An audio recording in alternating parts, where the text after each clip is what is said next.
Bom dia a todos. Meu nome é Maurício, eu sou advogado.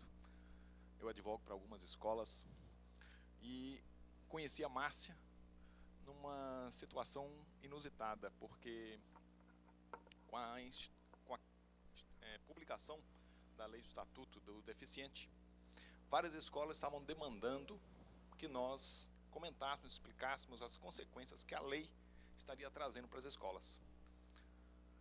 Bem, a lei entrou em vigor, ela tem que ser cumprida. Então nós pensamos fazer um contraponto. Ok, quem que a gente poderia chamar? Porque nós estaríamos colocando os pontos da lei em relação às escolas. Nós precisamos do contraponto em relação aos deficientes, aos alunos com deficiência. Então nós fomos ao UFMG, conhecemos a Márcia, e convidamos ela para fazer um contraponto numa palestra que nós íamos dar para o Cinep. E essa palestra foi um sucesso.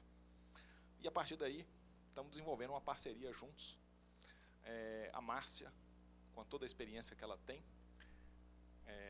já na terapia ocupacional, vem dando assistência a várias escolas para a promoção e a efetiva inclusão do aluno com deficiência. E nós aprendemos muito com a Márcia também, né, Márcia? Agora, a lei, eu fui convidado aqui para falar alguns aspectos da lei. A lei é muito ampla. Ela aborda vários aspectos. E ainda, não é uma lei nova. Na verdade, ela já repisa pontos que já estavam institucionalizados no Brasil. A lei que trata o deficiente é uma lei muito antiga. É uma lei de 69, foi a primeira lei no Brasil que já tratava da inclusão, da necessidade de um atendimento inclusivo para as pessoas com deficiência. E várias legislações posteriores a ela foram cada vez mais trazendo mais obrigações e mais direitos para a pessoa com deficiência. Então tem esse decreto-lei de 69, posteriormente tem a Constituição Federal, que estabelece direitos básicos de todos, inclusive da pessoa com deficiência.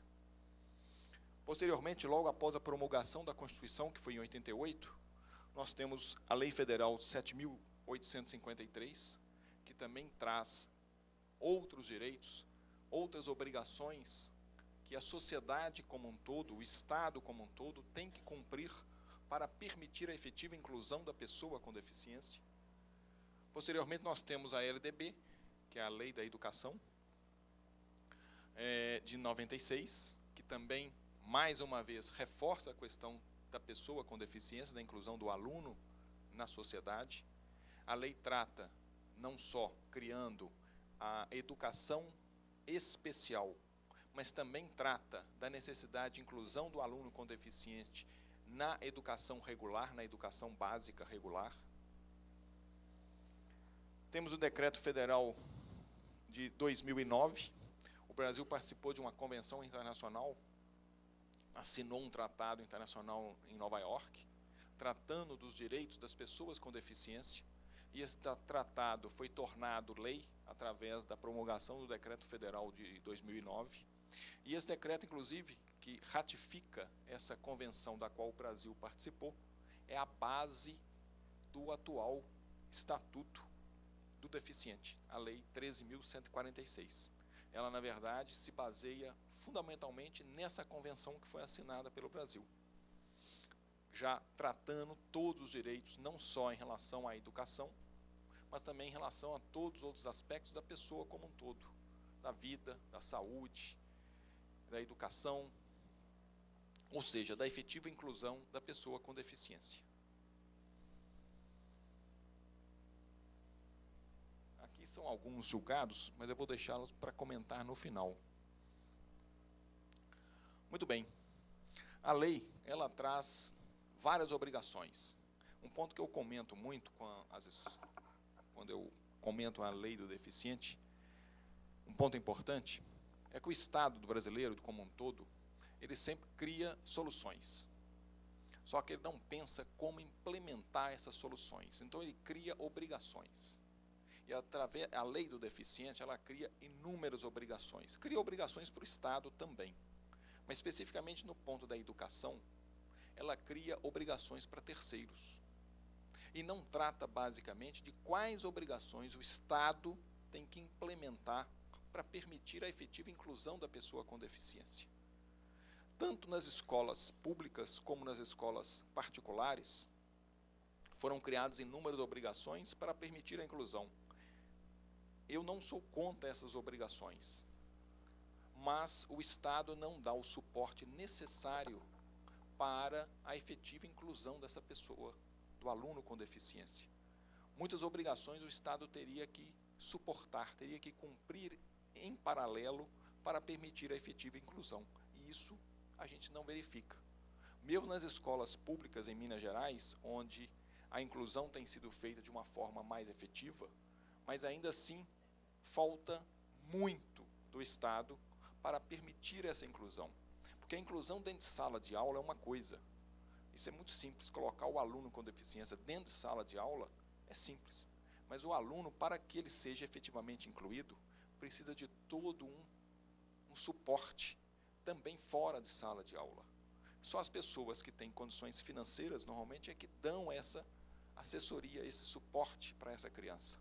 As pessoas que não têm condições financeiras, normalmente não conseguem dar tudo o que a criança precisaria ter para efetivamente ser incluída na educação.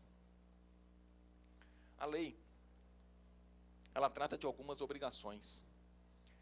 A primeira delas é a diferença entre atendente pessoal, a Márcia até comentou, profissional de apoio escolar e acompanhante. Esse é um tema importante. A lei estabelece como obrigação, ela estabelece conceitos. Quem é o acompanhante, quem é o atendente pessoal e quem é o profissional de apoio escolar. O atendente pessoal é a pessoa que está em contato direto com a criança com deficiência para auxiliá-la no dia a dia. Pode ser um parente ou não. O acompanhante é muito similar a esse atendente pessoal.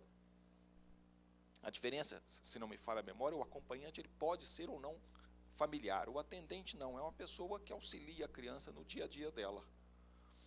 Já o profissional de apoio escolar, essa é a obrigação que cumpre a escola ter dentro do seu quadro. Ela tem que ter um profissional de apoio escolar. E o que é o profissional de apoio escolar? O profissional de apoio escolar é aquele profissional que auxilia a criança na higiene, locomoção e o transporte dentro da escola, a locomoção dentro da escola. Aliás, higiene, locomoção e alimentação. Esses são os 3 pontos básicos que a escola tem que cumprir.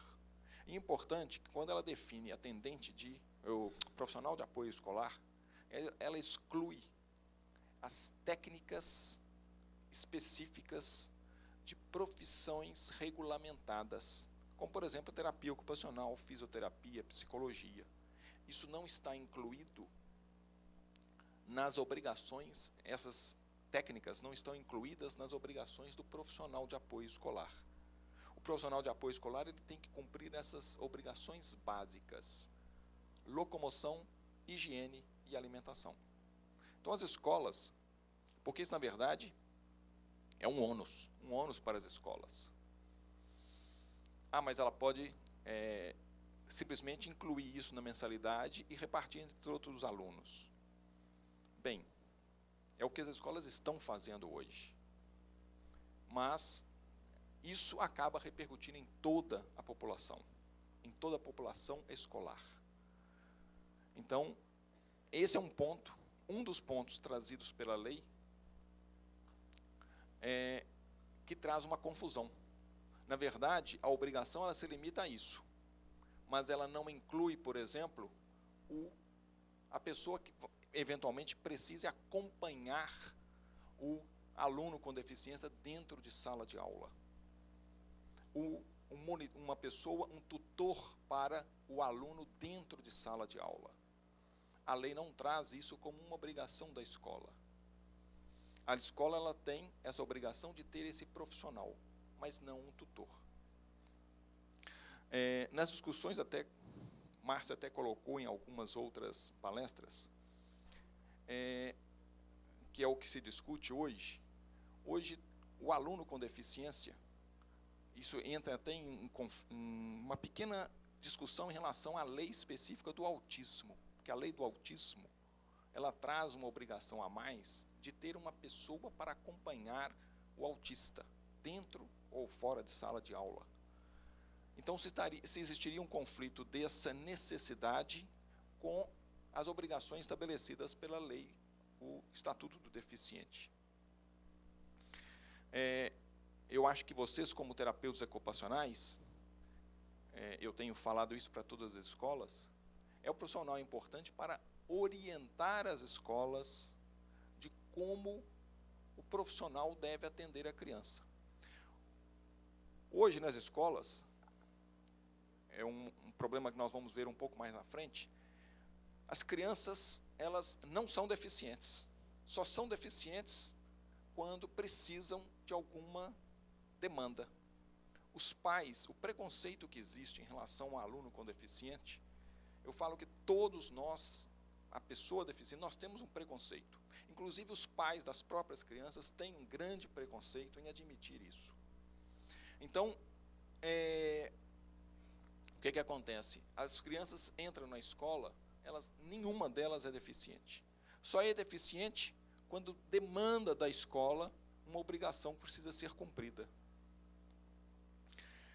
Então, em relação ao profissional de apoio escolar, a escola não tem essa obrigação, mas, muitas vezes, o pai demanda que a escola coloque para auxiliar o filho um profissional para acompanhá-lo dentro de sala de aula. Essa é uma demanda que, recorrentemente, a gente vê nas escolas. Essa necessidade ou não, a terapia ocupacional, o terapeuta ocupacional, ele tem capacidade de orientar as escolas qual o melhor caminho para a solução daquela criança. Seria ter realmente um profissional, a necessidade de ter esse profissional ou não, é a terapeuta ocupacional que pode orientar as escolas como fazer isso.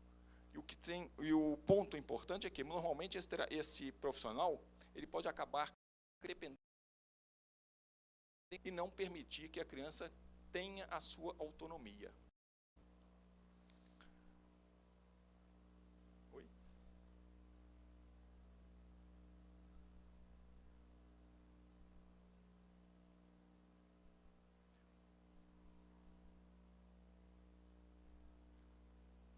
Entretanto, com relação ao profissional, a escola, ela se limita a permitir que a escola tenha apenas esse profissional.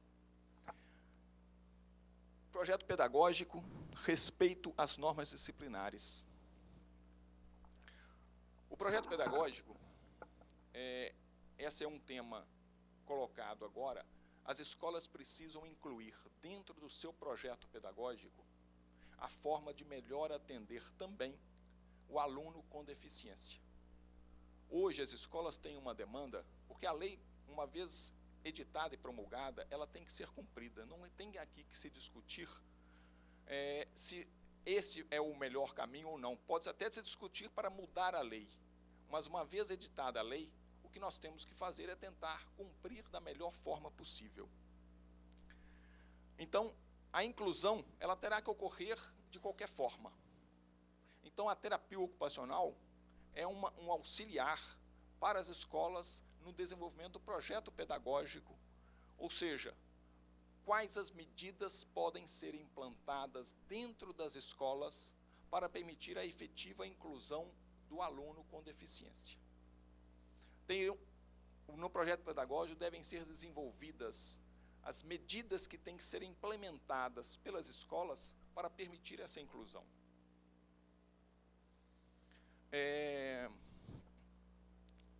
Nessa tarefa de definir essas regras,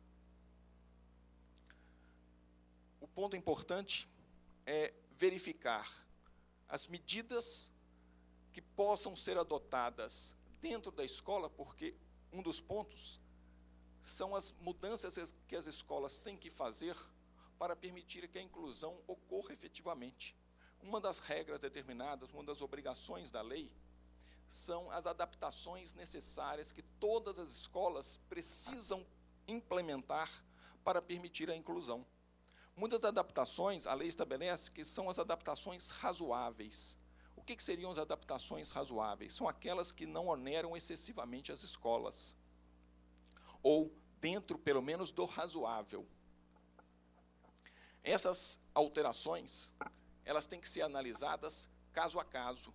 Não é possível fazer uma análise teórica e estabelecer que determinadas alterações terão que ser implementadas por todas as escolas. Cada escola tem um perfil, cada escola tem uma situação diferenciada. Então, as adaptações que terão que ser implantadas pelas escolas têm que respeitar cada uma das escolas. Isso não quer dizer que elas não tenham que ser implementadas. Longe disso.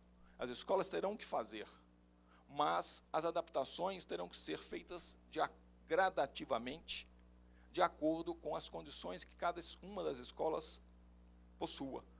E o projeto pedagógico, no desenvolvimento desse projeto, é importante que sejam consideradas essas alterações simples, alterações mais complexas, que eventualmente possam ser implementadas para permitir a inclusão do aluno com deficiência.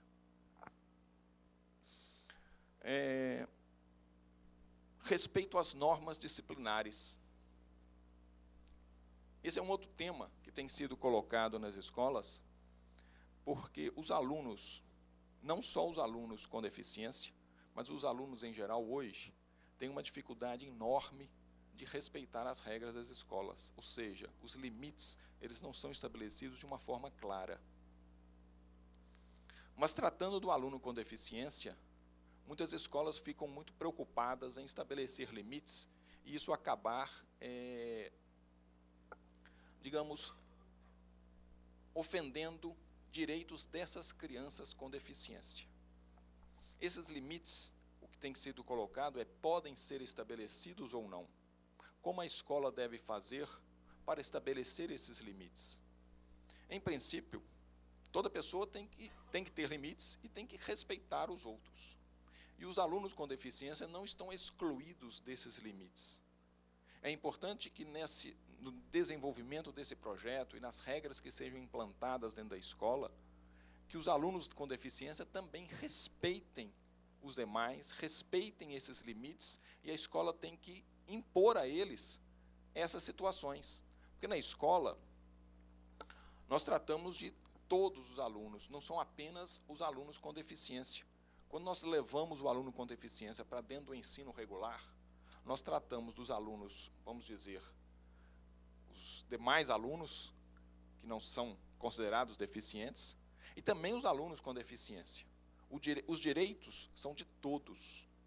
Então, os limites têm que ser estabelecidos para todos os alunos, sejam ou não deficientes.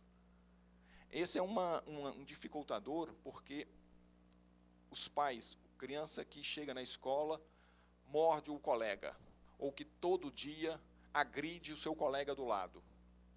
Isso cria um problema dentro da escola seríssimo, porque até os pais das crianças que são vítimas dessas agressões começam a cobrar da escola uma atitude diferenciada. Como que a escola deve agir nessa situação? Ela tem que estabelecer regras e tem que impor que sejam cumpridas. Como estabelecer isso para a criança com deficiência? Esse é um desafio, porque muitas vezes a criança com deficiência talvez não tenha noção clara desses limites, mas ela tem que aprender a ter dentro das capacidades dela. E a terapeuta ocupacional tem um papel importante aí de orientar a escola em relação às medidas que possam ser implementadas para que isso seja cumprido dentro da escola. As regras terão que ser estabelecidas e cumpridas para respeito em relação a todos os alunos, a todos os pais de alunos do colégio. Outro tema importante, edital de ingresso e cotas. O edital de ingresso, no Brasil afora, tem escolas, tem legislação que se aplica, legislação estadual, diferentes de um estado para outro. Em Minas Gerais, nós temos uma legislação que permite às escolas estabelecer editais e seleção para o ingresso do aluno na escola. Esse ingresso, por que existe essa seleção? A seleção não existe porque as escolas simplesmente querem selecionar os melhores, não. A seleção, o objetivo da seleção é estabelecer ou seja, selecionar os alunos que tenham um conhecimento mínimo necessário para prosseguir em cada série de acordo com as disciplinas aplicadas. Ou seja, é uma harmonização dos alunos. Então, muitas escolas em Belo Horizonte estabelecem processos de seleção para permitir selecionar os alunos que têm os conhecimentos mínimos já adquiridos para que possam prosseguir nas séries subsequentes. Isso é permitido em Minas e vários outros estados. Alguns não usam processo de seleção, fazem através da inscrição dos alunos, ordem de chegada ou outros sistemas que eles implementem, mas que não é uma seleção através de provas aplicadas. O que se questiona é: o aluno com deficiência, ele pode também ser submetido a essa seleção? Ou a ele não se aplica a seleção? Ou a seleção teria que ser uma seleção segregada, separada? A lei não trata desse aspecto. Não trata nem do aspecto de cotas, que é o ponto seguinte, mas nem da forma como a seleção tem que ser feita ou não. Isso depende, isso eu acho que é um processo que vai ser amadurecido, mas depende de cada escola. O que nós temos colocado, as crianças que são muito pequenas, normalmente as crianças com deficiência, elas entram na escola muito pequenas. Normalmente uma fase em que os pais e os profissionais não têm ainda conhecimento que a criança tem ou não aquela deficiência. Uma vez ingressado na escola, normalmente eles não saem da escola, eles prosseguem até a sua formação final. Mas uma criança com deficiência que queira mudar de escola, digamos que esteja no 9º ano do ensino fundamental, para ela entrar numa escola já no 1º ano do ensino médio, ela teria que submeter a um exame admissional? A escola poderia exigir que a criança se submetesse a esse exame? É uma questão que existe polêmica, que existem pontos de vista diferentes. Eu, particularmente, defendo que, sim, a criança, como toda outra, se ela está querendo entrar numa escola, no 1º, no 2º, em princípio ela terá que se submeter a um teste admissional, até para um nivelamento. Nós podemos até falar, mas isso seria muito cruel. Bem, nós temos um sistema educacional no Brasil, que aí a gente poderia entrar numa outra discussão, um sistema em que o conteúdo é exigido. A criança tem que ter um conteúdo mínimo. Então, dentro desse sistema que nós temos, a exigência, então, da submissão a um processo seletivo, ela se aplica a todas as crianças. Você tem que fazer adaptações específicas para que a criança possa se submeter a esse teste? Sim. Se a criança precisa de mais tempo, se a criança precisa de que alguém leia a prova para ela, se a criança precisa de que alguém escreva as respostas para ela, isso tudo a escola tem que atender e tem que providenciar. Mas o teste existe, tem que ser submetido. Esse é um ponto polêmico que dá muita discussão. Mas, uma vez implantado, como em Minas existe, ele tem que ser aplicado a todos. Em relação às cotas, Márcia até já comentou na palestra dela que o Cinep criou, cabalisticamente, 2 vagas para deficiente por série. Na verdade, isso são sugestões. A lei ela não trata das cotas, ou seja, qual a capacidade que a escola tem para atender aluno com deficiência. Isso não está estabelecido em lugar nenhum.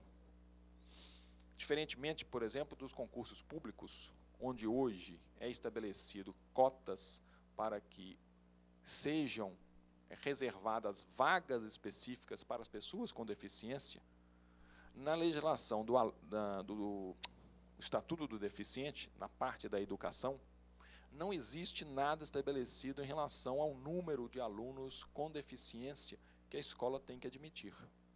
Então, qual é a orientação que nós temos passado? Isso depende de cada escola. Acho que a regra do Cinep não é uma regra geral que vai se aplicar a toda e qualquer escola. Isso tem que ser analisado pela escola. A escola tem que verificar a sua capacidade de atendimento, não só física interna, mas também financeira, porque tudo isso tem algumas implicações. Ah, mas as adaptações são simples. Sim, em alguns casos podem ser simples, em outros não.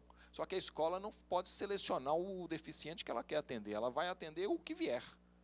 Então ela pode atender um deficiente simples, mas ela pode atender também um deficiente com uma complexidade maior, que exija outros tipos de adaptações que possam acarretar implicações financeiras para a escola. Então a escola tem que definir. O que nós orientamos é que essa regra seja estabelecida pela escola, que haja clareza e transparência no momento de fixar qual é a capacidade que a escola tem para atender. Da mesma forma que a escola estabelece na sua grade que ela só pode atender 38 alunos por sala. A escola estabeleceu isto. Se chegar o 39º, bem, ela não vai atender. O limite já foi estabelecido. Ele fica na fila de espera. Se alguém desistir, ele pode entrar. Mas o limite para os alunos em geral é estabelecido. Há um número de alunos, a capacidade que a escola atende por sala de aula. Da mesma forma, ela vai estabelecer qual a capacidade que ela tem para atender os alunos com deficiência. Esse é um ponto que tem sido colocado, ou seja, ter clareza. Esse número pode ser definido pela escola, mas uma vez definido, tem que ser dado conhecimento, para evitar que haja prejuízo para aquele aluno que queira ingressar e esteja além do limite estabelecido.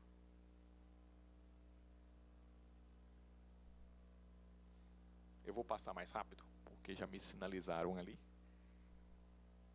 Eu só vou falar sobre informações médicas, que eu acho que é um tema importante, que também tem uma repercussão grande em relação a todos vocês, como profissionais. Os pais, eles têm, como eu já disse, um preconceito também de admitir que o próprio filho tenha deficiência.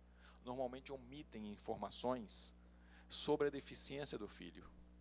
Qual é a orientação dada pelas escolas para minimizar isso? Porque a lei hoje determina que a família informe, que tem um laudo multidisciplinar envolvendo vários profissionais para avaliar aquela criança. Então, é importante que as escolas tenham um formulário médico bastante detalhado. Não é aquele formulário para perguntar: seu filho tem alergia? Qual é a alergia? Seu filho tem algum problema de saúde? Ponto. Não, se for isso, é muito simples o pai falar que não tem alergia. Então, a orientação é ter um formulário médico bem detalhado, perguntando item a item, para que o pai possa dar a resposta em relação a cada um deles. Isso não quer dizer que o pai possa ainda omitir ou possa mentir. Ele pode também, mas nesse ponto, até para resguardar os profissionais da escola, é importante que esse questionário seja feito e seja guardado. Porque se o pai informar que o filho não tem problema nenhum, em princípio eu não tenho como, eu vou conhecer no dia a dia, mas essa informação, como não chegou para mim no início, eu não tenho que me preparar para atendê-lo de uma forma diferenciada, talvez que ele precisasse ter esse atendimento diferenciado. Então, em relação às informações, é importante que sejam colhidas de forma mais detalhada. Agora, nós profissionais, nós não podemos exigir que o filho seja submetido a um ou outro exame, que seja avaliado por um ou outro psicólogo. Não, a avaliação será feita pela escola, pelos seus profissionais que lidam com a criança e pelas informações trazidas pela família. Mas no dia a dia é importante que vocês trabalhem com esse formulário, com as informações trazidas pela família, para que possam dar à criança promover a inclusão dela da melhor forma possível.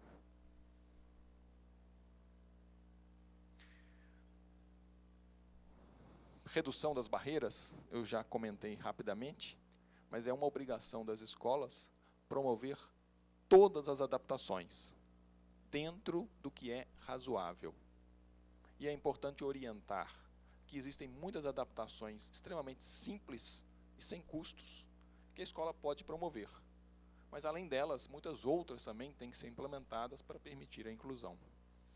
Eu acho que, na verdade, esses são pontos, apenas alguns pontos da lei, para promover o debate aqui, hoje, com os demais colegas aqui da mesa. Muito obrigado. Obrigado. Passar a palavra aqui agora, já direto para a Ana Regina, né, para que ela faça a exposição dela. Ela estava comentando aqui comigo que preparou uma fala, mas foi anotando várias coisas da sua para fazer né, assim, a abordagem dela também. Falei assim, não, faz tudo aí, a gente viu o que faz com o tempo, vamos espremendo aí. Né, considera tudo, porque é importante, eu acho que a mesa é para a gente discutir mesmo. Então. Aí, assim, eu gosto muito de conversar, mas eu vou ter que ser mais ligeirinha na minha apresentação, porque eu anotei realmente alguns pontos que eu acho que vale a pena a gente voltar, né, dos que foram abordados aí pelo Dr. Maurício. Então, eu trouxe uma apresentação, se vocês puderem colocar, por gentileza. Enquanto isso, deixe-me ver. Eu cheguei um pouco antes, tive a oportunidade de ouvir um pouco da fala da doutora Márcia, e fiquei com uma sensação, assim, eu acho que eu estou no lugar errado, né? Porque, obviamente, as discussões e o trabalho da terapia ocupacional, elas alcançam, né, alcançam a totalidade das escolas, alcançam vários outros espaços, mas me pareceu, e aí eu não sei, né, qual seria o interesse, nem eu queria saber aqui agora, há aqui na plateia pessoas que trabalham com a terapia ocupacional com a rede pública? Ótimo. Trabalham na área da saúde? Quem trabalha na área de saúde? E quem trabalha na área de educação? Tá, ok. Tá. Então, pessoal, com licença, eu vou trazer aqui algumas questões que eu tenho certeza que vocês já têm aí um debate maior e tal, mas é só para fins didáticos mesmo, né, de a gente elaborar um raciocínio mais coeso e também nos possibilita alinhar um pouco aí as ideias, né, para que essa compreensão se dê de forma mais uniforme. Eu costumo fazer, né, um debate com a rede pública de ensino, em que o objetivo que a gente tem nos debates é tentar entender um pouco o processo histórico pelo qual a educação no Brasil, né, se estabeleceu. E para esse debate, assim, com um recorte aqui a partir dos anos 20, né, porque muito antes disso a gente tem uma história para contar, mas a partir dos anos 20, em que a educação escolar ela já estava mais organizada, nesse período histórico a gente evidencia que essa escola era uma escola, realmente, o que aconteceu? Era realmente uma escola muito padronizada e uma escola que era para poucas pessoas, né? Essa imagem que está aqui colocada mostra isso, né? Uma escola em que a totalidade dos estudantes são meninos e meninos brancos, né? Porque era uma época que realmente não era uma situação da sociedade pensar que as meninas, né, pudessem também ter esse espaço garantido e também as crianças negras que ali, né, não tinham a mínima condição, a mínima oportunidade. Bom, a gente caminha paralelamente a pensar como que era a deficiência nesta época, né? A deficiência nessa época era invisibilizada, né? As crianças, as pessoas com deficiência ficavam realmente escondidas. e não tinham sequer uma oportunidade de contato social.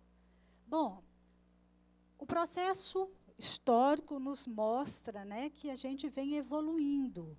E lá nos anos 70, anos 70, 80, a gente já tem uma escola um pouco mais acessível, um pouco melhorada, né? Uma escola que a literatura nos indica que foi construída com bases em um padrão, né? Numa proposta muito de padronização. E, por isso, essa charge traz, né, a imagem da escola comparada a uma fábrica, né? Onde, nesta fábrica, as crianças entravam por uma porta, eram formatadas, né, a partir de um processo de nivelamento, de padronização, e saíam do outro lado, né, supostamente iguaizinhas, né? Mas todos saíram? Não, nem todos saíam. Havia uma situação de controle de qualidade, vamos colocar assim, né, que faziam com que essas crianças, muitas delas, fossem excluídas no processo, né, como se fosse um esgoto, um ralo de esgoto, onde ali escoavam, né, aquelas crianças que não se adaptavam ao processo dessa escola. Esse esgoto ali colocado é representativo do que na literatura a gente vê nos estudos, né, a situação da evasão escolar, né? Ora, eles saíam porque queriam, porque, né, não tinham nenhum tipo de motivação para ali estar, ora, eram mesmo convidados ou eram encaminhados para outros espaços, né? Por causa dessa escola, a gente teve, então, uma ampliação, uma expansão imensa das escolas especiais, né, que foram criadas com o propósito de atender a essa clientela que não se adaptou a esta escola. E também muitos outros que nem aqui chegavam, né? Bom, como é que era a situação, então, da pessoa com deficiência nesse período histórico?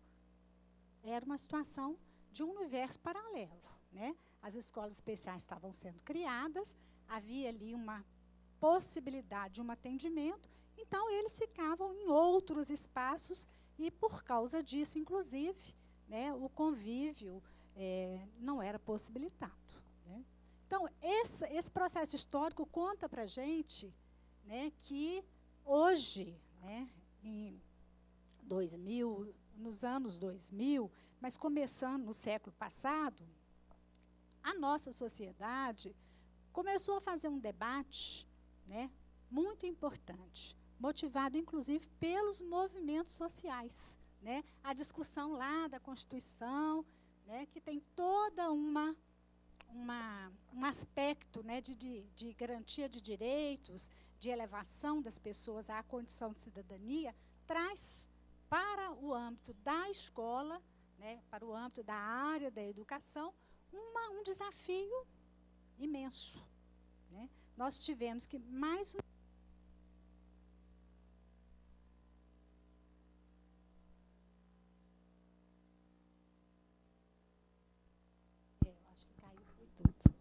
nós tivemos mais uma vez que fazer uma mudança nessa escola, né? E aí essa mudança que sinalizou lá, que foi sinalizada lá na década de 90, né, mais precisamente, a princípio era uma ideia absurda, né? Nós ouvimos isso muito, né? E por isso eu trago, então, essa ideia, né, do Einstein, que é, se a princípio a ideia não é absurda, então não há esperança para ela, porque está tudo resolvido, está tudo muito bom e não tem nada que mudar, não é mesmo? Pois é, gente. E a escola, então, passa a mudar. Essa ideia de se pensar algo inusitado, de se pensar algo talvez impossível, né, traz para a educação escolar um desafio muito grande, que é um repensar, inclusive, de todas as suas condições de organização, de funcionamento, de metodologias, de teorias pedagógicas, né, para que a gente, então, dê condição dessa escola realmente ser alterada. Aqui, só para exemplificar, né, Alguém já sabia disso? Né? Quer dizer, uma ideia inusitada, né? Talvez possível para muitos. Como se pensar que você tem um aeroporto em que você tem no aeroporto uma pista, né, de carros dentro da cidade. Qualquer pessoa, se ouvisse essa ideia, falaria, isso é impossível, né? Mas lá na cidade de Gibraltar existe um aeroporto que convive diariamente, né, com uma rua, com uma avenida, uma grande avenida. Bom, e lá na escola, gente? Na escola, hoje, o que se discute, o que todos os educadores têm, né, como desafio maior, é de se pensar essa escola como um outro espaço também, não só um espaço da transmissão do conhecimento socialmente acumulado, não só um espaço do ensino-aprendizagem, mas um espaço pleno de convivência, onde todos, né, devem ser respeitados nos seus múltiplos aspectos. E aspectos que são diferenciados. Né? Cada um é um dentro da sua condição e dentro da sua experiência pessoal. Então, quem pensa que na escola não é lugar para se exercitar, né, essas dimensões? Talvez, né, não entenda o aluno como um ser, né, humano, né, e seus múltiplos aspectos, e que apresenta suas condições, né, muito diferenciadas entre nós. Bom, essa discussão em relação à escola faz com que hoje a gente tenha uma escola diferente daquelas que eu apresentei a vocês inicialmente. Faz com que hoje a gente tenha escolas que estão, sim, né, se preocupando com os aspectos dessas múltiplas, da diversidade em si, né, desses múltiplos, dessas múltiplas situações que cada um de nós, né, pode apresentar. Aqui é uma escola estadual, Arida Franca, aqui em Belo Horizonte, um grupo de estudantes surdos. Essa escola tem, né, os apoios e tem a figura do intérprete. No entanto, ela não se satisfez em atuar, né, em deixar esse intérprete ou esse aluno de forma isolada. Ela cria uma condição, né, para que todos os estudantes possam também aprender a língua de sinais. Aqui uma outra escola, José Bonifácio, lá em Poço Fundo, no sul de Minas, né, que tem uma estudante com uma limitação motora grave e que, por conta disso, precisa, para o seu processo de ensino-aprendizagem, de ter acesso a uma tecnologia, né, para o trabalho escolar.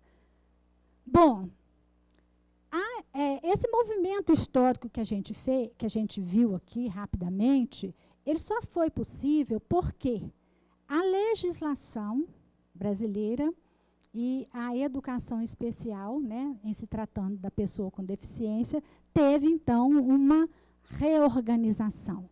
Né? A educação especial, que na Lei Diretriz e Base da Educação Nacional anterior à atual, né, que é uma de 61, que havia a previsão de educação especial, mas era a educação especial como um subsistema à parte, como paralelo.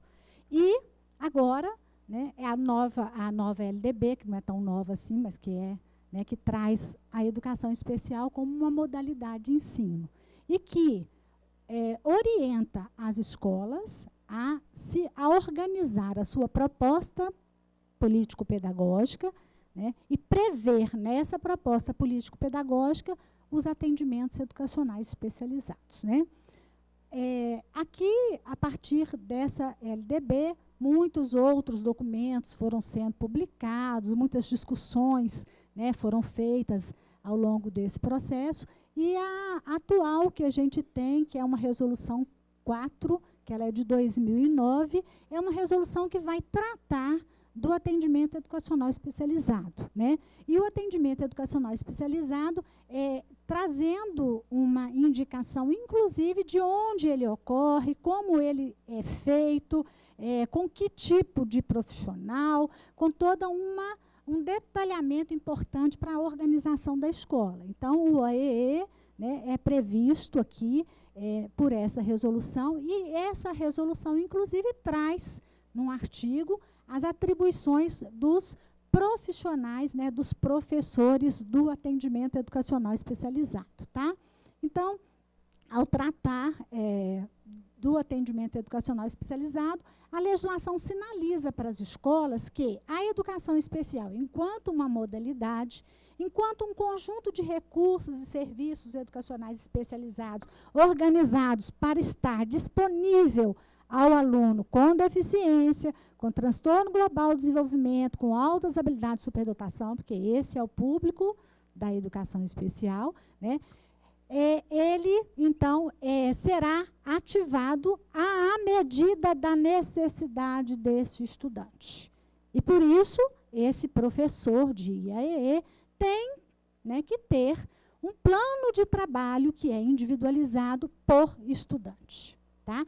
Esse plano de trabalho, na rede estadual de Minas Gerais, nós chamamos de Plano de Atendimento Educacional Especializado, PAEE. Tá? Mas a legislação também, né, porque nós estamos falando aqui da organização da educação especial, mas nós precisamos pensar a organização da educação inclusiva, porque a educação inclusiva é, né, o todo que tem a educação especial como um dos seus aspectos, ok? E a educação inclusiva pressupõe, então, que as escolas estejam completamente organizadas para atender a todos, né? E a demanda, né, que se apresenta na escola, e aí, por isso eu disse assim, é interessante pensar, a lógica da rede pública de ensino é completamente diferente da lógica da rede de escolas particulares, né? As escolas públicas já trazem em si, né, essa demanda e já trazem em si, em seu bojo já, em sua origem, a questão da educação inclusiva, porque ela não nega matrícula para ninguém, ela não pode trabalhar com aspecto de seleção, ela não pode trabalhar com, né, aqui você não tem direito, o direito está garantido. Então, essencialmente, a rede pública de ensino né, essencialmente tem ali o seu caráter inclusivo. Né? O que não quer dizer que toda rede pública ou que toda escola pública está bem, né, organizada ou está respondendo completamente, adequadamente à demanda que se apresenta. Esse é um processo, né? A doutora Márcia estava falando um pouco disso, é um processo em construção e que vai demandar, então, que todos tenham uma boa compreensão e, principalmente, vai demandar que os agentes sociais, todos os profissionais das diversas áreas, também se unam, né? Que a gente crie uma grande rede de apoio, né, e que esse apoio seja realmente no sentido de atender bem àquela criança, ou aquele adolescente, ou aquele jovem, né, que é objeto desta política, né, dessa política de inclusão. E aí eu não vou falar só de pessoa com deficiência, mas nós temos inúmeros segmentos sociais de pessoas que foram historicamente excluídas do processo educacional. Mas no quesito pessoa com deficiência, mais ainda, principalmente, né, a terapia ocupacional, a fisioterapia, a psicologia e tantas outras, são importantíssimas na construção, né, desse processo educacional mais favorável, mais adequado, mais acessível às pessoas com deficiência. E aí, na rede estadual de ensino, a gente tem, né, algumas escolas em que a gente tem profissionais, aqui mesmo eu estou vendo uma colega, né, tudo bom? Profissionais da terapia ocupacional, da fisioterapia, a gente tem algumas escolas que têm essas equipes, e o que sinaliza, né, o processo histórico, o que sinaliza é que todas as pessoas em serviço público que estão ocupando esses postos, seja na área da saúde, seja na área da educação, seja na área do trabalho, da assistência social, a qual área for, né, e que tem uma implicação ou tem um atendimento diretamente ao estudante, precisa realmente, né, se articular para que esse processo seja feito de forma mais adequada. Bom, essa é a ideia que está colocada na legislação, né, da formação das redes de apoio no âmbito da atuação profissional, né, e os profissionais tem realmente que pensar no público-alvo da educação especial, porque esse público realmente é um público que necessita, mais do que nunca, desta articulação. Aqui na rede estadual, eu quero trazer um pouco, né, da situação da rede estadual em relação a alguns profissionais que são profissionais relativos à educação especial, quer dizer, que nós não tínhamos antes nas nossas escolas e que passamos a ter a partir do processo de educação especial na perspectiva inclusiva. Ali é uma série histórica de 2006 até 2017, vocês veem, né? A cada ano esse número vai aumentando em razão da demanda que se apresenta.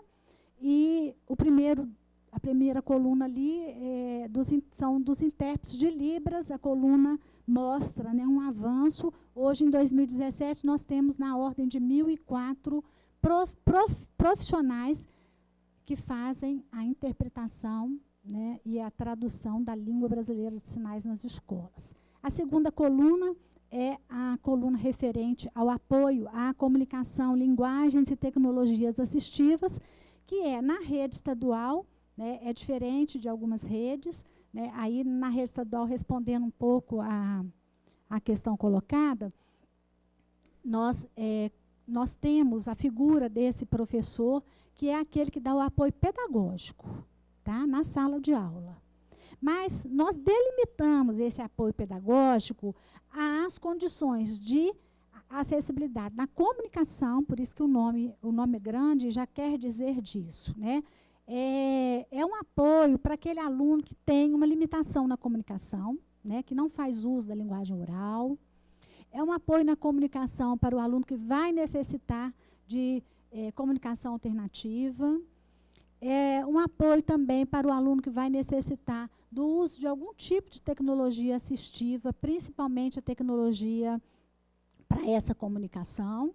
E é um apoio também para aquele aluno que tem um quadro de comportamento, né, ou de alienação, que ele vai ficar que está numa situação de dependência maior de um outro profissional, né? Então, é esse o professor que atua, tá certo? Essa figura do professor de apoio, ela não foi criada para as atividades de higiene, alimentação e locomoção. Na rede estadual, nós autorizamos, né, o aumento no número de ASB na escola, conforme a necessidade, porque já foi, né, estabelecido que o apoio na comunicação, na alimentação, será feito pelo ASB, né, isso tem sido feito. Há, inclusive, uma proposta, depois eu quero dizer, sobre uma capacitação, uma orientação a esses profissionais que nós estamos construindo.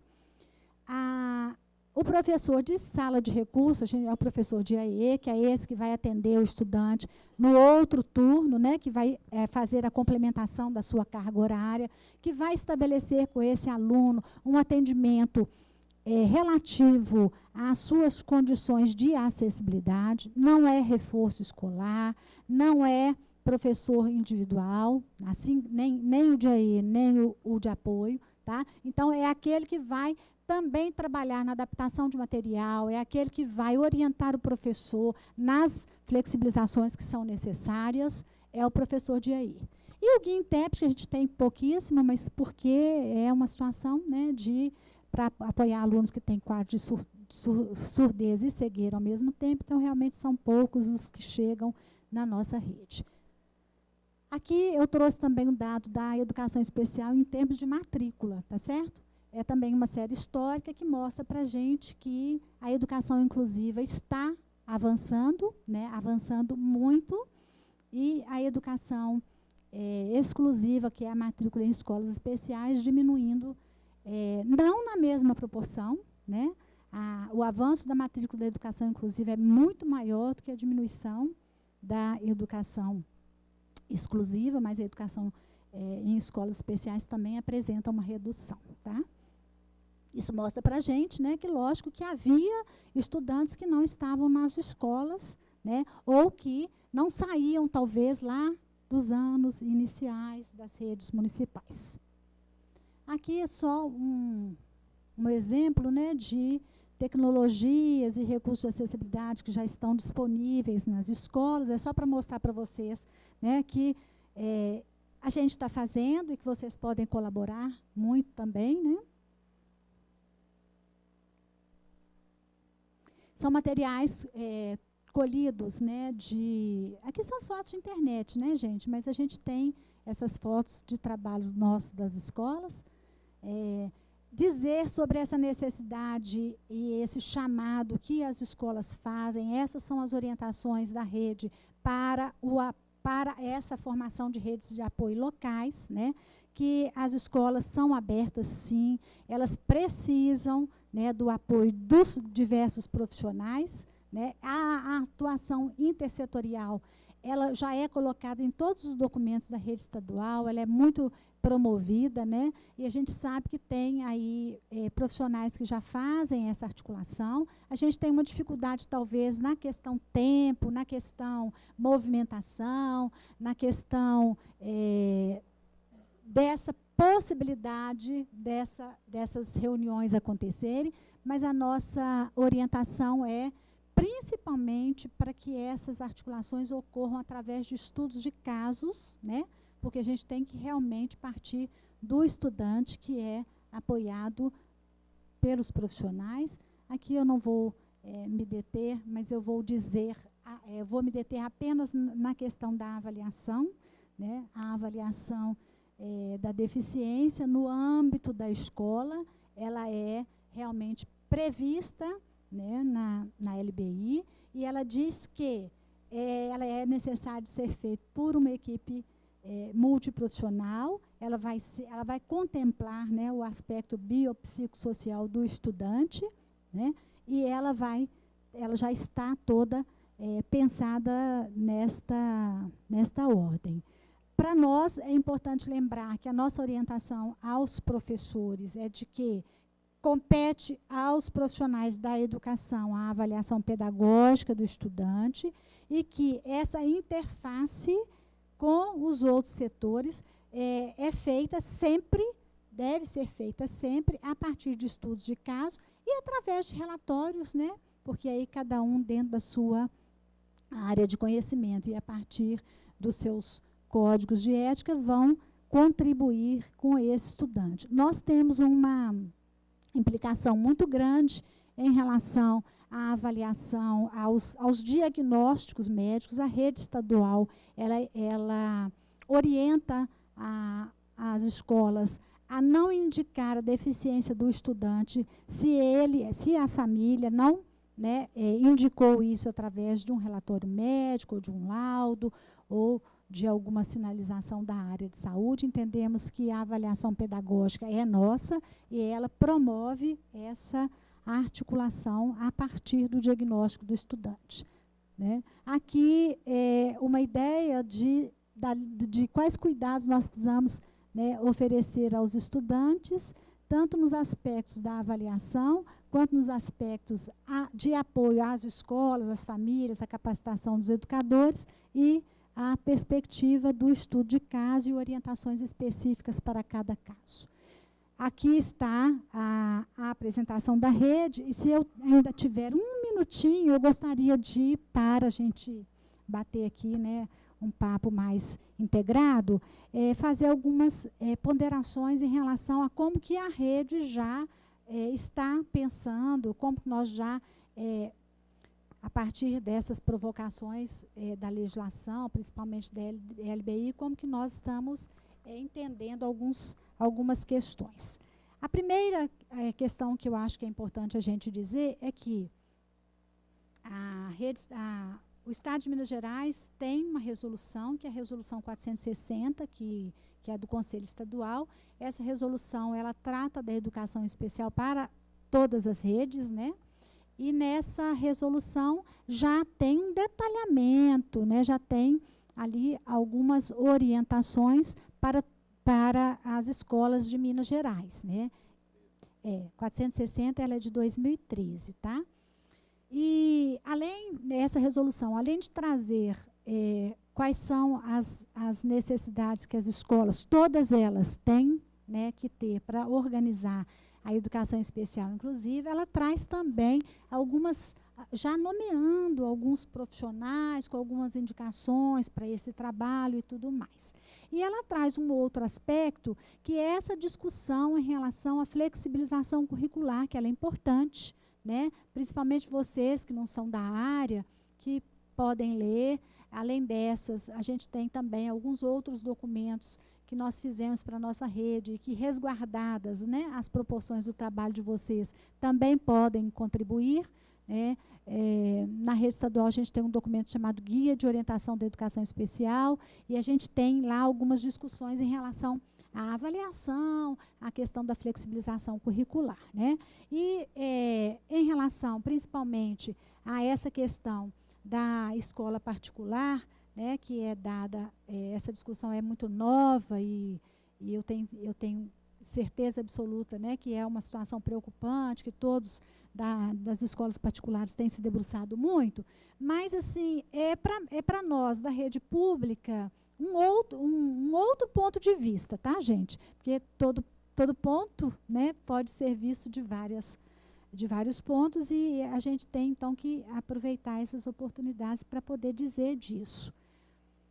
O conceito educação inclusiva e o conceito de escola inclusiva, para nós, ele é muito tranquilo e ele é muito sem equívocos nenhum, né? A gente diz que uma escola ela é inclusiva quando ela é a escola da localidade, quando ela é a escola de pertinência do estudante, quando ela é a escola próxima à residência, né?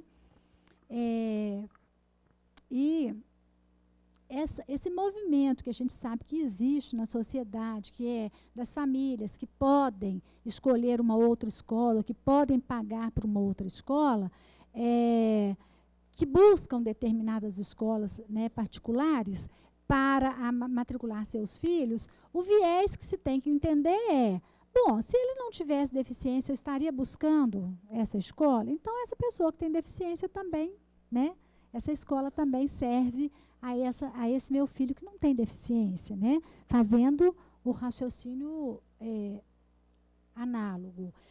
A gente tem que, sim, pensar nas questões de seleção, de avaliação, de acesso do estudante com deficiência também em escolas particulares, porque seria perverso, né, a gente garantir que ele possa ser matriculado, mas não flexibilizar o processo de avaliação para a entrada desse estudante na escola, né?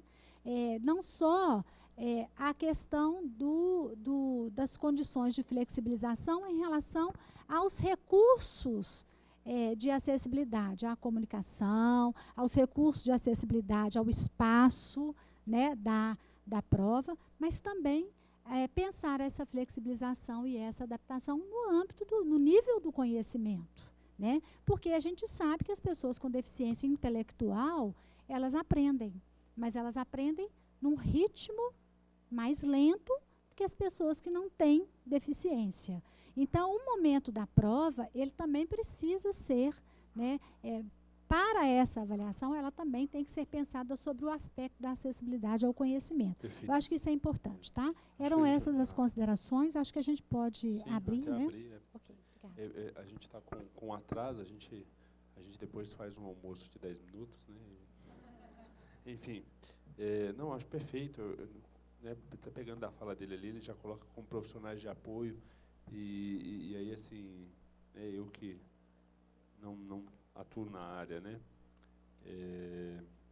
me vem a questão de possibilidades mesmo, e na hora que você vem a questão da avaliação pedagógica, e aí até mostra alguns exemplos, nós, enquanto conselho, né, não posso deixar de estar aqui como uma representação institucional, a gente tem aí um olhar de que as competências, expertises, habilidades e até ato profissional dos terapeutas ocupacionais na contribuição de uma avaliação, de um laudo, até de prescrição de tecnologias assistivas adequadas e direcionadas para não virar uma panaceia, né, uma dispensação dessas tecnologias sem uma indicação clínica bem definida para o desempenho ocupacional, para o desempenho funcional desse estudante, pode também, às vezes, exacerbar um quadro e não ser adequado e não atender a necessidade dessas pessoas. Então, acho que assim, nessa linha, quando eu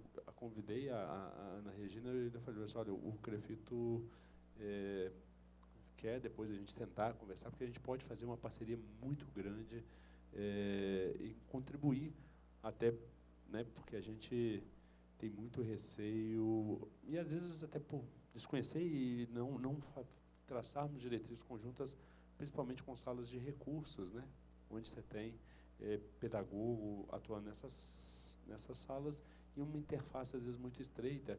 E, em contrapartida, os profissionais do Estado que estão na rede, né, nesta área de educação, com o fazer profissional de um profissional de saúde, por mais que seja para favorecer o desempenho educacional, né, eu tenho colegas, tenho conselheiras que estão aqui, não tem a carreira de terapeuta ocupacional, mas isso, né, a gente sabe que é uma legislação do Executivo e a gente tem trabalhado já essa interlocução para a gente ver se a gente consegue adequar isso até por causa da carreira, né?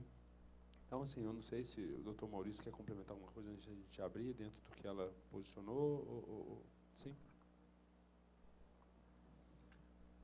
Com relação à questão da avaliação, como eu disse, é um tema extremamente polêmico. Na escola pública não há que se falar em teste de avaliação para admissão da entrada, mas na escola particular, aqui em Minas Gerais, ele existe. Então, a questão de saber se isso se aplica a todos os alunos, inclusive aos alunos com deficiência ou não, é um tema polêmico. Particularmente, eu entendo que ele pode ser aplicado, sim. Existe, ou seja, a igualdade ela teria que ser tratada em todos. Claro, a igualdade com as diferenças, não tem dúvida. Sim, equidade, mas a igualdade no sentido de que tem que ser dada medidas diferenciadas para os alunos com deficiência para que eles possam se submeter a esse teste. Todas as adaptações necessárias para que eles possam realizar. Mas os testes têm que ser realizados. Com relação aos profissionais, um tema que a senhora comentou, que as escolas públicas estão implementando vários profissionais além do chamado profissional de apoio escolar, que auxilia o professor dentro de sala de aula. Bem, o que a lei exige das escolas em geral é o profissional de apoio escolar. Agora, não tem dúvida que dentro das adaptações necessárias, as adaptações razoáveis, certamente outros profissionais podem vir a ser necessários para permitir a inclusão daquele aluno com deficiência. Isso tem que ser analisado caso a caso, para cada criança, considerando as condições especiais daquela criança. Então, eventualmente, outros profissionais sejam necessários. Isso não tem uma regra pré-estabelecida. Isso tem que ser analisado no caso concreto. Mas, apesar da lei estabelecer apenas o profissional de apoio escolar, certamente, em determinadas situações, para a inclusão, outros serão exigidos. Pessoal, alguém quer fazer alguma pergunta? A gente só vamos limitar aí para a gente não avançar muito no almoço, mas a gente limita o tempo da pergunta e o tempo da resposta.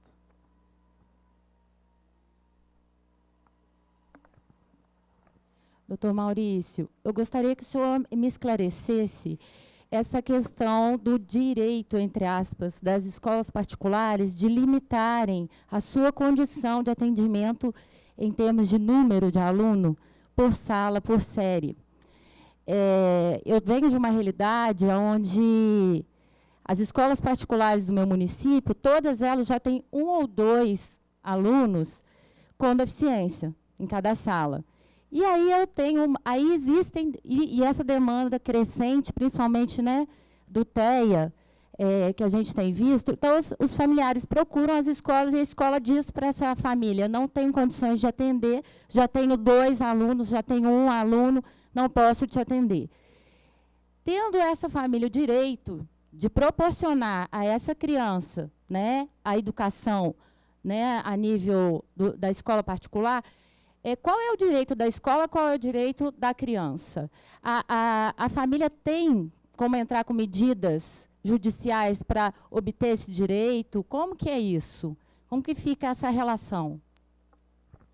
Bem, o direito à inclusão é um direito hoje estabelecido com mais força ainda a todas as pessoas. Todos os alunos com deficiência têm o direito à inclusão. Agora, isso implica, na escola pública, não tem como se discutir. O direito à inclusão é um direito que o Estado garante a todas as pessoas, portanto, as escolas públicas não têm como recusar. Agora, nas escolas particulares, isso tem uma implicação em relação a custos. Da mesma forma como se limita o número de alunos por sala, também a escola, dentro da sua organização financeira, organização administrativa, ela vai estabelecer a capacidade que ela tem para atender os alunos com deficiência. E, como eu disse, tem que ser feita uma estimativa, porque não se pode, a escola não tem já pré-estabelecido quais serão os alunos que ela irá atender. Pode ser qualquer tipo de aluno com deficiência, de qualquer tipo de deficiência. Então, ela tem que fazer uma previsão dentro da sua organização dos custos envolvidos para poder atender e estabelecer o limite. Então, na verdade, o limite não é pela deficiência. A escola ela não estaria excluindo o aluno por ser deficiente, mas ela estabelece um limite que ela tem capacidade para atender. E esse é o limite estabelecido dentro da escola, desde que haja clareza e haja transparência, e isso esteja previamente estabelecido dentro da escola, da mesma forma como ela recusa o aluno que ultrapassou o limite daquela sala de aula. Ela tem 40 alunos dentro de sala de aula, 40 vagas. Se ultrapassou esse limite, ela pode recusar? Claro que pode. É um direito da escola também, porque ela tem uma capacidade para atender. Então, é dentro dessa capacidade que ela pode recusar os alunos com deficiência que ultrapassam o limite previamente estabelecido.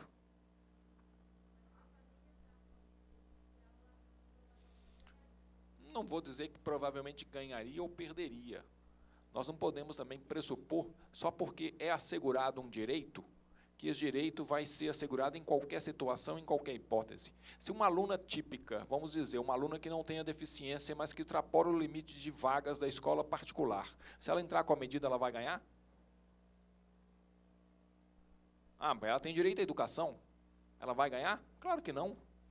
Da mesma forma, o aluno com deficiência, só porque ele é deficiente, ele tem direito maior do que o outro que não tem deficiência?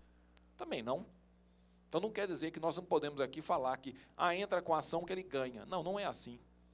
Desde que haja transparência, clareza, as coisas têm que ser respeitadas também. A lei não é só para o deficiente.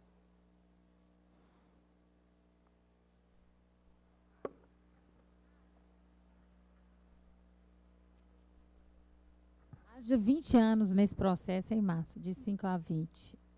Olha só, ela mostrou uma figura de um pedagogo, pensador italiano, Francesco Tonucci, que fala da escola fábrica, entrando crianças diferentes, saindo iguais, e as que não ficam iguais são excluídas. Quando você fala do teste, né, do teste de nivelamento, é contraditória a inclusão, né? Porque ela fala do respeito e da afirmação da diferença.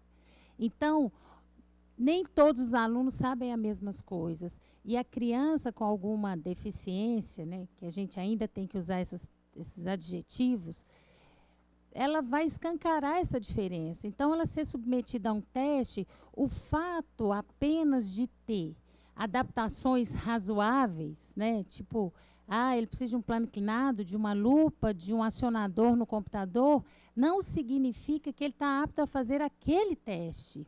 Porque, de fato, o que ele conhece é diferente, né? Se a gente caminhar nessa lógica, a gente continua com a escola fábrica que injeta coisas iguais para sair seres iguais, né? Na formadura, né? Porque formatura, para mim, é uma forma dura. Assim, usar todo mundo a beca da mesma cor. Então, né, haja discussão e haja tempo para esse processo, assim. Eu fiquei pensando tanto que essa avaliação de nivelamento ela é injusta. Ela não é justa. Aí eu queria que você comentasse sobre isso, se puder.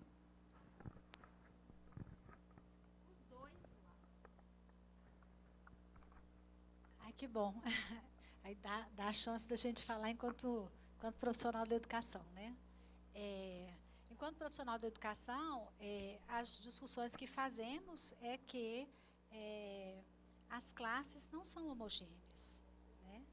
As classes são heterogêneas. E não só em relação a nível de conhecimento acadêmico, né? Mas em relação a todos os aspectos do ser humano. Né? E isso impacta diretamente essa ideia da educação inclusiva, né? Porque a gente não tem como servir a 2 senhores ao mesmo tempo. Ou você faz a linha, né, a linha teórica de que as pessoas são diferentes, que, né, elas vão apresentar, né, situações de aprendizagem diferenciadas, que vão apresentar condições diferenciadas para a aprendizagem, ou você faz a outra linha dizendo que, né, aqui você só quer aqueles que têm essas e essas condições. Né? Escola pública, para a escola pública, é o que eu disse a vocês, não há dúvida. Mas a discussão das escolas particulares, ela ainda, né, as escolas particulares fazem as suas discussões. O que eu entendo de tudo que eu leio, né, é de que as escolas particulares têm uma concessão pública. Então, razão pela qual também, né, essa questão da negação de matrícula foi discutida e já foi, né, analisada pelo Supremo, dizendo que não há possibilidade.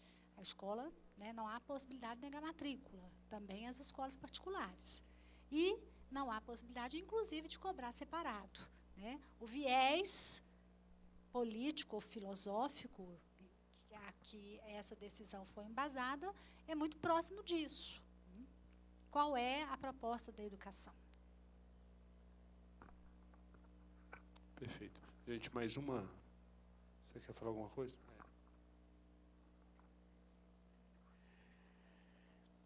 Bem, primeiro ponto, gostaria de deixar claro que eu não sou contra a inclusão.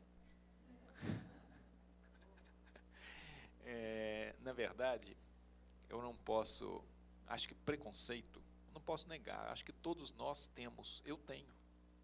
Acho que isso é um processo que nós todos vamos vivenciar daqui para frente, para reduzir esse preconceito. Eu tenho certeza que a inclusão vem para trazer um benefício muito grande para toda a sociedade futura.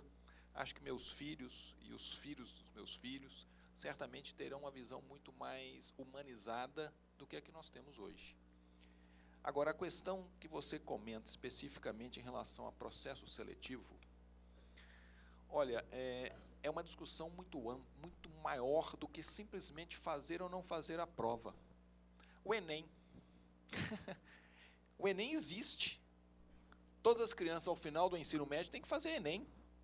O Enem cobra limites que são pré-estabelecidos. Ah, não concordo. Bem, você pode discordar, eu também discordo.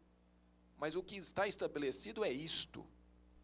Então, vamos mudar o sistema educacional do Brasil? Perfeito, vamos fazer uma discussão para mudar esse sistema. Só que essa discussão ela é muito mais ampla do que simplesmente processo seletivo. Hoje, muitas escolas, talvez as escolas públicas, eu tive a oportunidade de ver aqui que está evoluindo muito mais do que eu imaginava, principalmente aqui em Minas Gerais. Mas eu conheço algumas escolas que agora estão surgindo em São Paulo e outros estados. Aqui em Minas, eu ainda não conheço, que tem uma proposta educacional completamente diferente da proposta que nós conhecemos. Ok? Essa proposta, os alunos, eles estudam, não são mais em salas de 4 paredes. A proposta é outra. Nessas escolas, eu tenho certeza que a inclusão se dará de uma forma muito maior do que as nossas escolas hoje. Só que, infelizmente, o nosso sistema educacional é este. Então, nós estamos engessados. Então, a prova, ela existe para todos. Podemos evoluir nesse tema? Podemos. Mas a seleção ainda existe hoje. Como o Enem também existe. Então, por essas razões é que... então não vamos, os alunos com deficiência não podem ser submetidos a exame. Ué. Isso é uma visão muito segregada. Querem ampliar a discussão? Ok, mas a discussão aí, nós vamos abordar vários outros temas que precisam ser mexidos. Gente, nós vamos encerrar com a fala da Márcia, por causa do horário. A gente tem a parte da tarde, e a gente continua a discussão mesmo, né, que às vezes, eventualmente, eles não continuem. Eu queria dizer que esses pontos que as colegas levantam, ele é fundamental. E eu queria dizer que a gente como é que isso está sendo traduzido hoje nas escolas, pelo menos nas redes que a gente está acompanhando. As escolas, elas têm um edital de admissão muito claro. Elas têm colocado o número de vagas que elas têm por série. E esses alunos, algumas escolas têm feito o que as universidades fazem, que é uma pré-triagem. No sentido seguinte, esse aluno, ele matricula para o processo seletivo, a partir do número de vagas. Isso tem que estar tudo no edital, tem que estar em regimento, tem que estar tudo... O doutor Maurício vai saber explicar melhor do que eu. Mas o que a gente está vendo? Elas fazem, por exemplo, tem 2 vagas para a 2ª série. Então, esses pais se inscrevem na condição de aluno com necessidades educacionais especiais. É feita uma triagem. Essa triagem na escola é feita por profissionais que a escola define. Que a gente está trabalhando, ele é multidisciplinar. Tem um terapeuta profissional, tem um psicopedagogo ou um pedagogo e tem um coordenador da série qual o aluno está se candidatando. Nessa pré-seleção, significa que a gente vai tentar fazer toda a equiparação necessária para que esse aluno venha para o processo de admissão com a equidade necessária. Entretanto, ele concorre com os seus pares, ele não concorre com os alunos típicos. Ou seja, se nós temos 2 vagas para aquela série, se tiver 3 candidatos, eles vão concorrer eles com eles. Ele não concorre às demais vagas. Ok? Então, isso é o que está sendo exercitado hoje pelas escolas. É uma forma da gente garantir que ele tenha o direito a acesso e também a questão da limitação da escola, que ela alega necessidade em função da infraestrutura necessária. E isso, quando é colocado em edital de seleção ou de admissão, que a escola chama, tem sido bem gerenciado, pelo menos pelas famílias ou nessas redes que nós temos trabalhado. Ou seja, eles não concorrem com os alunos típicos. Agora, toda equiparação é oferecida quando desse processo de admissão. Se ele dá conta de fazer o processo formal, ele vai. Se não, ele é até avaliado em situação diferente, no outro dia, noutra condição. Bom, e aí o que acontece, como o doutor Maurício lembrou, e mesmo a professora? Alguns pais não trazem isso, tá? Não se inscrevem nessa condição de aluno com necessidade educacional especial e aparecem no dia do processo de seleção ou de admissão com esse aluno com uma demanda especial. Então, o que nós temos feito nessas escolas também? Neste dia do processo de seleção ou admissão, os profissionais, a equipe multidisciplinar está naquele lugar para a gente fazer as adequações necessárias. Recentemente, uma escola, a mãe entregou a gente, na hora de botar o crachá na criança, e falou, olha, não está tudo certo não, mas o diagnóstico dele é de autismo. O aluno estava concorrendo ao 4º ano do ensino fundamental. Então, assim, a gente teve que imediatamente gerenciar a equipe, né, para poder trabalhar com essa criança de outro jeito. Estou querendo dizer no sentido de como é que a gente está implementando ou tentando gerenciar essas novas situações, essas novas demandas, perante a lei e perante também a organização da empresa. Perfeito. Bem, eu fico alucinado porque, assim, me remete à parte pedagógica também, né? Eu fiz mestrado em educação, então eu fico aqui viajando, filosofando. Eu acho que tem que realmente amadurecer muito discurso, amadurecer muito conquista normativa. Quando eu vejo Graziela, né, doutora Graziela, perguntar sobre a judicialização, aí eu fico imaginando, bem, tem máxima falando que de cabeça de juiz, de cartola de mágica, cada um tira uma coisa. Então, assim, Realmente eu acho que dá para sair de tudo nas decisões. Só que será que realmente é bom para a escola e para o aluno ele entrar numa judicialização se não tem estrutura? Como a gente está falando, é dever do Estado. O Estado não pode negar, mas não pode negar na rede, não naquela escola, porque também vai ter uma capacidade. E na hora que atinge, vai mandar para outra. Então, assim, a gente acha que tem que amadurecer muito para minimizar isso mesmo, né, esses embates. Gente, então, 10 minutos de almoço, é isso? Não? Agradecemos a presença de vocês e a participação na mesa redonda. Finalizamos a primeira parte do nosso segundo Fórum de Evidências Científicas. Retornaremos às 2 horas.